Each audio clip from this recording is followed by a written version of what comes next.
नमस्कार, आप देख रहे हैं न्यूज़ पीआर। मैं हूं आदेशपुरी। आज 5 जुलाई है और आज है बिहार के सबसे बड़ी पार्टी राष्ट्रीय जनता दल का 25वां स्थापना दिवस।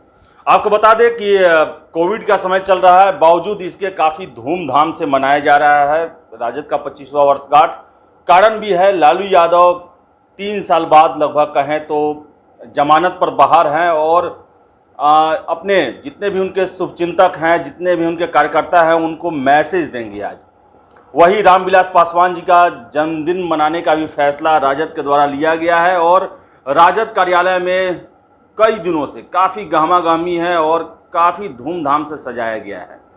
और आपको बताएं कि लालू यादव, जो कि पिछले महीने ही जमानत पे बाहर आए, एम्स में भर्ती थे, हाईकोर्ट ने उन्हें जमानत दिया चारा घोटाला मामले में, और उन्होंने अपने स्थापना दिवस से एक दिन पहले प्रतिष्ठित अखबार है दैनिक भास्कर, उनको अपना इंटरव्यू दिया है। और इंटरव्यू जो है वेबसाइट पर छपा हुआ है। लालू यादव काफ़ी अपने पुराने अंदाज में ही उन्होंने इंटरव्यू दिया है। जो उनका पिक्चर अभी आ रहा था, काफ़ी वो कमज़ोर और बीमार नज़र आते थे, लेकिन लालू यादव भले शरीर से कमज़ोर हो गए हों, बुजुर्ग हो गए हों, लेकिन विचारधारा से और अपनी बातों से कमज़ोर नहीं हुए हैं, बल्कि वो पहले ही की तरह है जिस तरह उन्हें 90 के दशक में देखा जाता था। चलिए आपको हम बताते हैं, पढ़ के बताते हैं कि इंटरव्यू में उन्होंने क्या कहा। सबसे पहला प्रश्न उनसे जब किया गया कि लालू राबड़ी के 15 साल बनाम नीतीश के 15 साल को किस रूप में देखते हैं, तो जवाब उनका आता है लालू यादव जी का, यह तुलना बिना पूर्वाग्रह के आने वाला इतिहास करेगा। 1990 से 2005 के शासनकाल का सामाजिक आर्थिक विश्लेषण करते हुए हमारी परफॉर्मेंस का आकलन करना होगा, तब जाकर असली बात समझ में आएगी। बिहार का प्रथम सूचकांक मानव विकास होता है। जिस गैर बराबरी समाज में उच्च कुल जात का व्यक्ति मात्र जन्म के आधार पर दूसरे को नीचा समझता है, उस समाज में बड़ी बड़ी बिल्डिंग, पुल पुलिया और हवाई अड्डों के बखान का क्या फायदा। पहले सभी को समान शिक्षा और स्वास्थ्य देना होगा, वंचित उपेक्षितों को उनका हिस्सा देना होगा। हमने वही किया। वही नीतीश कुमार के 2005 से 2021 के कार्यकाल का प्रोपेगेंडा आधारित गवर्नेंस का सच अब पूरा देश जान चुका है। नीतीश के मंत्री विधायक भी उनकी कार्यशैली का काला सच सामने ला रहे हैं। 1990 के दशक की सबसे बड़ी जरूरत पिछड़ों और दलितों को उनका सम्मान और हक दिलाना था, जो हमने दिया। विरोधी भी दबी जुबान में ये उपलब्धि मानते हैं। वही दूसरा प्रश्न इनसे किया गया कि आप राजनीति में फिर सक्रिय भूमिका निभाएंगे या मार्गदर्शक की तरह रहेंगे। लालू यादव का अपना चिर परिचित जो अंदाज है, उन्होंने जवाब दिया कि नेता कभी रिटायर्ड नहीं होता। राजनीतिक सक्रियता का अर्थ सिर्फ संसद और विधानसभाओं का चुनाव ही है क्या? मेरी राजनीति खेत खलिहानों से लेकर सामाजिक न्याय और आखिरी पायदान पर खड़े लोगों को ऊपर उठाने की रही है, जो आज भी जारी है। मार्गदर्शक तो वो हाफ पैंट वालों का कॉपीराइट है। हम तो गरीब गुरबा के अधिकारों की लड़ाई के लिए पैदा हुए हैं और आखिरी सांस तक उनके लिए सक्रियता से लड़ते रहेंगे। तीसरा प्रश्न पूछा गया, आप किंग मेकर माने जाते हैं, राष्ट्रीय स्तर पर किस विकल्प पर काम करेंगे? ये किंग मेकर का होता है, ये मीडिया का दिया हुआ नाम है। पूरी तरह स्वस्थ होने पर उन जनता के पास जाऊंगा जिनके प्यार से ने मेरी बनावट तय की। अभी सबसे बड़ी जरूरत वैकल्पिक कार्यक्रम तय करने की है। परेशान हाल गरीब गुरबा, निम्न आय वर्ग और मध्यम वर्ग को अनिश्चितता के कुएं से निजात दिलाने के लिए एक साझा कार्यक्रम तैयार करना होगा। उससे ही सही विकल्प सामने आएगा। अगला प्रश्न किया गया, लालू नीतीश फिर क्या साथ आ सकते हैं? उन्होंने जवाब दिया, यह काल्पनिक सवाल है। 2015 में हमने तमाम अंतर्विरोधों को दरकिनार कर महागठबंधन को जीत दिलाई, ज़्यादा सीट जीती, बावजूद नीतीश कुमार को सीएम बनाया। नीतीश ने 2.25 साल बाद उस अभूतपूर्व जनादेश के साथ क्या किया, पूरा देश गवाह है। राजनीति में सिद्धांत, नियति, नीति और रीढ़ की हड्डी का महत्व अधिक है, जो नीतीश खो चुके हैं। अगला प्रश्न पूछा गया, 2024 में मोदी का विकल्प कौन हो सकता है? उन्होंने जवाब दिया, गांठ बांध लीजिए, जो भी चेहरा होगा वो तानाशाही, अहंकार और आत्ममुग्धता से कोसों दूर होगा।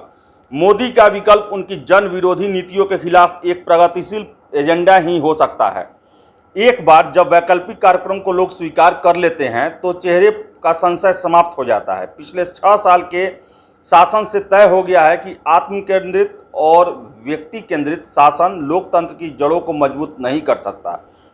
अगला प्रश्न पूछा गया, क्या आप मानते हैं कि आपके राज्य में कानून व्यवस्था में चूक हुई? बाकी दल आज तक जंगल राज का मुद्दा बनाए हुए हैं। उन्होंने जवाब दिया कि बिहार के किसी कोने में जाकर किसी जात के आम आदमी से पूछिए, सत्ताधारी विधायकों से पूछिए, वो आज के महाजंगल राज की हकीकत से रूबरू करा देंगे। कोई भी सरकार अपने कार्यकाल में हुए अपराध को जस्टिफाई नहीं कर सकती, लेकिन उस दौर में जंगल राज अलापने वाले अधिकांश वो लोग थे जिनका मेरे सत्ता में होने से प्रभुत्व कम या खत्म हो गया था। उन 15 वर्षों और पिछले 15 वर्षों के अपराध के सरकारी आंकड़ों की निष्पक्ष पड़ताल और नेशनल क्राइम रिकॉर्ड ब्यूरो के आंकड़ों का तुलनात्मक अध्ययन कर ले, दूध का दूध और पानी का पानी हो जाएगा। अगला प्रश्न पूछा गया कि 90 के दशक में सामाजिक न्याय की इंजीनियरिंग शुरू हुई, अब भी जारी है। क्या विकास कभी आपकी राजनीति के केंद्र में नहीं रहा? इनका जवाब है, सामाजिक न्याय की इंजीनियरिंग नहीं होती तो क्या 40 सीट वाले नीतीश को आज 74 सीट वाली भाजपा मुख्यमंत्री बनाती? आज कई दलों में पिछड़ों और दलितों की हिस्सेदारी में इजाफा हुआ है, तो ये उसी दशक के सामाजिक राजनीतिक मंथन का नतीजा है। सामाजिक न्याय के कारण ही सदियों से उत्पीड़ित जातियों और कौम में बदलाव की उम्मीद दिखी।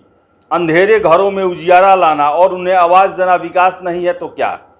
देश की 85% आबादी को दबाकर उनके अधिकारों की हकमारी कर सिर्फ 15% को लाभान्वित करना ही विकास है क्या? वही अगला प्रश्न किया गया कि सवाल था, क्या आप जैसे जमीनी नेता का रूप तेजस्वी ले पाएंगे? जदयू भाजपा का आरोप है कि वो अधिकतर दिल्ली में ही रहते हैं। उन्होंने जवाब दिया, तेजस्वी की सक्रियता का ही परिणाम है कि नीतीश 40 में सिमट गए।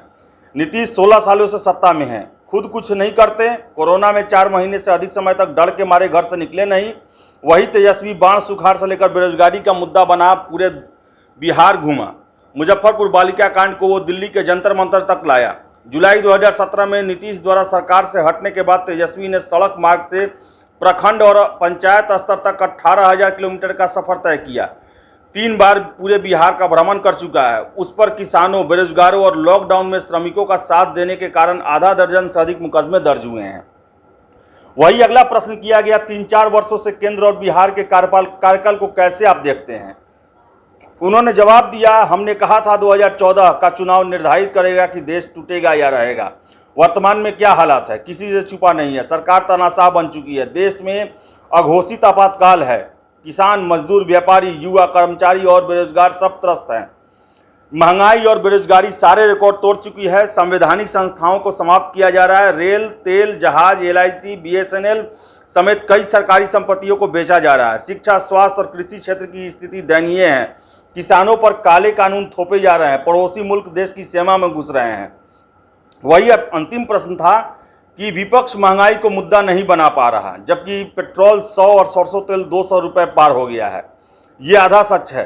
सत्ता के चश्मे से मत देखिए। विपक्ष के आंदोलन को कवरेज कीजिए। कवरेज मिलता है क्या? राजद बदहाल विधि व्यवस्था, महंगाई, किसानों, शिक्षकों और बेरोजगारों के मुद्दों को लगातार विरोध दर्ज करा रहा है। स्वयं तेजस्वी ने ही उन आंदोलन का नेतृत्व किया। दरअसल आज़ादी के बाद देश में इस प्रकार की जन विरोधी और तानाशाह सरकार न हमने देखी है और न ही कभी किसी से सुना होगा। कई अवसरों पर आम आवाम के अंदर धीरे धीरे विद्रोह सुलगता है और वक्त आने पर बड़ी से बड़ी हुकूमत को उसकी हैसियत बता देता है। तो लालू यादव जो हैं, उन्होंने साक्षात्कार में दैनिक भास्कर को दिए अपने साक्षात्कार में अपने तेवर वैसे ही बनाए रखा और उन्होंने कहा कि मैं आम लोगों के बीच से निकला हूं और मेरा जगह जो है खेत खलियान और सामाजिक न्याय है। उन्होंने नीतीश के डेवलपमेंट प्रोग्राम को खारिज करते हुए कहा कि विकास केवल पुल, पुलिया, ओवरब्रिज और रोड, बिजली देने से नहीं होता है। उन्होंने कहा कि 85% जनता जो है वो केवल जन्म के कारण पिछड़ा हुआ है और 15% उनकी नियति का फैसला करते हैं और इसी को आधार बनाते हुए उन्होंने 90 के दशक में सामाजिक न्याय का शुरुआत किया, जिसमें हर एक लोगों को आवाज़ दिया उन्होंने और सशक्त किया। उनका कहना है लालू यादव का कि सामाजिक और आर्थिक परिदृश्य में ही उनके 15 साल के कार्यकाल का व्याख्या हो सकता है। उनके जब राज्यकाल को कहा गया कि जंगल राज था, तो उन्होंने कहा कि वैसे लोगों ने जंगल राज का संज्ञा दिया जिनका राजनीति जो है मेरे कारण प्रभावित हो रहा था या समाप्त हो गया था। उन्होंने एक प्रोपेगेंडा चलाया जबकि महाजंगल राज जो है अभी है, क्योंकि अभी गरीब गुरबा की स्थिति बहुत खराब है, महंगाई है, बेरोजगारी है, जात पात है, और नीतीश कुमार जो है कुछ न करते हैं और न ही किसी को करने देते हैं। तो वही तेजस्वी यादव में उन्होंने नया भविष्य देखा और जम के तारीफ की है, और उन्होंने कहा कि 2017 से लेकर अभी तक तेजस्वी 3 बार बिहार का पूरा दौरा कर चुके हैं, और जितने भी गरीबी, महंगाई और बेरोजगारी का मुद्दा है, स्वयं तेजस्वी जो हैं वो उसका नेतृत्व करते हैं। और सबसे बड़ी उनकी उपलब्धि ये रही कि नीतीश कुमार को उन्होंने तीसरे नंबर की पार्टी बिहार में बना दिया और 40 पर ले आकर सीमित कर दिया। तो आज स्थापना दिवस भी है और लालू यादव भी मैसेज दे सकते हैं अपने कार्यकर्ताओं को। हमारी नज़र बनी हुई है, आप भी बने रहिए हमारे साथ। बहुत बहुत धन्यवाद।